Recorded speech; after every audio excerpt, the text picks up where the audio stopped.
একদিনের সিলেট ট্যুরে কোথায় কোথায় ঘুরলাম সেটাই আপনাদের সাথে শেয়ার করব। আসসালামু আলাইকুম, আমি কেয়া। আশা করি সবাই ভালো আছেন। তারপর আমরা মেট্রোতে করে মতিঝিল চলে গেলাম।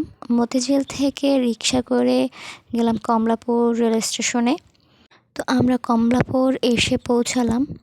আসলে দূরে কোথাও আমার কখনোই ঘুরতে যাওয়া হয়নি, এই প্রথমবার আমি দূরে কোথাও ঘুরতে যাচ্ছি। আর এই জন্য আমি ক্রেডিট দেব চ্যাঙাপুকে। All credit goes to Changapu. এটাই আমাদের চ্যাঙাপু। আর চ্যাঙাপুর সাথে গিয়েছিল তার কাজিন, তার বোন। আর এই তো সবাই আমরা অপেক্ষা করছিলাম। তো ট্রেনে উঠে গেলাম, ট্রেনে একটু হালকা খাওয়া দাওয়া করলাম। আর ঢাকায় তো তেমন শীত নেই, কিন্তু আমরা সিলেট যাওয়ার পর বুঝতে পারলাম যে না, সিলেটে অনেক শীত। এই যে আমরা সকালবেলা 5:30টার দিকে সিলেট পৌঁছালাম। ওখান থেকে আমরা চলে গেলাম সরাসরি পানশিতে। আমরা সকালের খাবারটা ওখানে খেয়ে তারপর ঘোরার উদ্দেশ্যে বের হব। এজন্য ওখানে আমরা ভুনা খিচুড়ি খেলাম সকালবেলা। খাওয়ার শেষে ওখানে 1 কাপ চাও খেয়ে আসলাম। ওখানে চাটা সুন্দর ছিল। তো ওখানে খাওয়া দাওয়া শেষ করে আমরা রওনা হলাম ডিবির হাওরের উদ্দেশ্যে। ডিবির হাওরে এসে পৌঁছালাম আমরা। আমি কি বলবো, এই যে প্রথমবার আমি পাহাড় দেখছি। এখানে সবাই তো এই শাপলা ফুল দেখতেই যায়, মানে একটা বিল ভরা শাপলা ফুল, এগুলো দেখার জন্যই যায়। এই শাপলা ফুল দেখেই মুগ্ধ হয়। কিন্তু আমার মনে হয়েছে ওই যে দূরের পাহাড়, ওটা দেখে আমি মুগ্ধ হয়েছি, এত সুন্দর। তারপর ডিবির হাওর থেকে আমরা যাচ্ছিলাম জাফলংয়ের উদ্দেশ্যে। যাওয়ার পথে আবারও সেই পাহাড়। আমি পুরোটা রাস্তা মনে হয় বাহির থেকে তাকিয়েছিলাম, এত সুন্দর পাহাড়। হাত বের করে একটু ঢং করছিলাম, ঢঙ্গি এসে বা হাত ঢুকিয়ে দিল ভিডিওর মধ্যে। যাই হোক, আমরা জাফলংয়ে চলে আসলাম। এত সুন্দর, এত সুন্দর, ওই যে ইন্ডিয়া দেখা যায়। যাই হোক, আমার এর আগে আমি কখনো পাহাড় দেখিনি, এই জন্য এত ভালো লাগে কিনা জানি না। আমার খুব ভালো লেগেছিল এখানে। এখানে অবশ্য তো আমরা এমন সময় গিয়েছি, ওখানে তখন পানি ছিল না, ঝর্ণা ছিল, মানে ঝর্ণার জায়গাটা ছিল কিন্তু পানি ছিল না। তারপরে চলে আসলাম লালাখাল।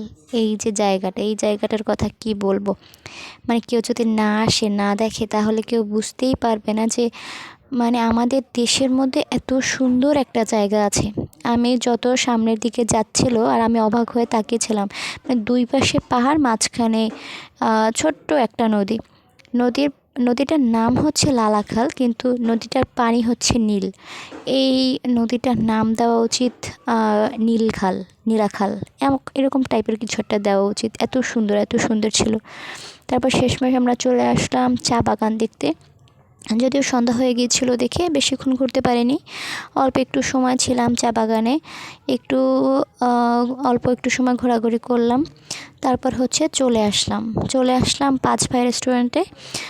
এখান থেকে রাতের খাবারটা খেয়ে তারপর আমরা চলে যাব। এজন্য এখানে খাবারগুলো অনেক ভালো ছিল। ভর্তা দিয়ে আমরা খাবার খেয়েছি। এখানে প্রায় 15-16 পদের ভর্তা ছিল। আর এখান থেকে আমরা 1 কাপ চা খেয়ে গিয়েছিলাম। মানে পানশিতে আমরা যে চাটা খেয়েছিলাম তার থেকেও বেশি ভালো ছিল এই চাটা। তো আমাদের হাতে সময় ছিল, এই জন্য আমরা একটু চলে গিয়েছিলাম হজরত শাহজালালের মাজারে।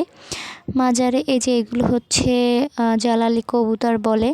এই পুকুরে অনেক বড় বড় মাগুর মাছ ছিল। সবাই দেখছিলাম ওখানে 1 টাকা 2 টাকা করে দিচ্ছিল মাছকে। আসলে মাছ মানে টাকা কি মাছ খাবে না কি করবে জানি না আমি। তারপরে ওখান থেকে আমরা বের হয়ে আসলাম। বের হয়ে এসে কিং ব্রিজের উপর গেলাম। আর ওই যে দূরে দেখা যায় একটা ঘড়ি, ওই ঘড়িটা এখনও চলে। ওই ঘড়িটা নাকি সেই ব্রিটিশ আমল থেকে এখন পর্যন্ত চলছে, মানে এখনও নষ্ট হয় না নাকি, জানি না। তো দেখতে দেখতে আমাদের ট্রেনের সময় হয়ে গেছিলো বলে আমরা চলে আসলাম ট্রেন স্টেশনে। যাই হোক, চলে আসলাম আমরা আমাদের ব্যস্ততম শহরে। আবারও সেই ব্যস্ততম দিন। যাই হোক, একটা দিনে আমরা ঘুরতে গিয়েছিলাম, একটা দিন খুব ভালো মতো কাটিয়েছি।